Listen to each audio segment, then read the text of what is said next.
Really a tragic story involving an inmate who's under arrest, ends up clawing out her own eyes. It's one of the stories we're covering right now here in our Crime Time segment. We take a look at stories from around the nation and then give you some perspective and insight from our experts who we bring in. Joining us tonight, retired DEA Special Agent Ted Golden. Ted has 34 years of experience in law enforcement. He was with the Drug Enforcement Administration and spent 28 years as a police officer. Also joining us, former gang homicide detective Donald Schweitzer. During his time as a police officer, Donald served as a gang homicide detective and member of the SWAT unit. Welcome to you both. Let's get right to our first story, which is a woman who sues the jail after clawing out her own eyes. This comes from KGTV in San Diego.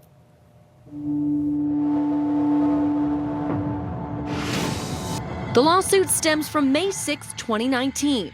A 23-year-old San Diego State student, Tanya Suarez, tried meth with a new group of friends. The document states she had psychotic delusions in a gas station parking lot, causing nearby San Diego police officers to arrest her for being under the influence of drugs. According to the lawsuit, at Las Colinas jail while being fingerprinted, she heard another woman screaming about her eyes. That's when Suarez started to claw out her own eye. Deputies restrained her on a gurney and cut her acrylic nails, leaving them jagged. The suit claims deputies then placed her in a safety cell unrestrained. This time, Suarez started clawing at both eyes. She says the entire time she was screaming and saw a guard standing outside her cell filming with an iPhone. Within 5 minutes, she scratched both eyes out. Documents state it took another 5 to 10 minutes before deputies entered the cell. Suarez is now blind, and according to the lawsuit, she was known to sleep with the lights on because she's afraid of the dark. Now, she lives in complete darkness. The lawsuit states she told nurses she's bipolar and was previously hospitalized for wanting to commit suicide. Suarez's lawsuit states she is going back to finish her psychology degree at SDSU and is taking classes with the Center for the Blind, adding she wants to help others who suffer from mental illness and drug abuse.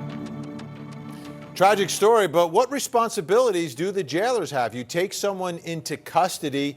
What exactly do you have to do? Donald, let me start with you. From your perspective, I mean, what do those who are putting her in jail, what responsibility do they have for her safety from her own hands?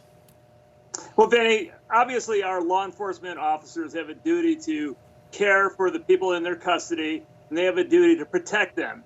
But let's be realistic here.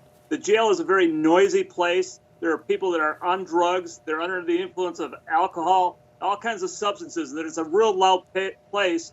I don't know if it's really possible to monitor each and every one of them in the event that they may harm themselves. Now, there should be some training with respect to identifying symptoms of methamphetamine or some type of a drug that would cause somebody to harm themselves, and there should be a good intake process. But I think we need to be realistic here, Vinny. I don't know enough about the facts of this case to say whether there's liability or not, but I've been in jails, and I know that it's probably impossible given that they have to watch out for the security of everybody that's in that jail. Yeah, it's really a tough situation because you've got to balance the safety for everyone. You're locking someone up because they're under arrest.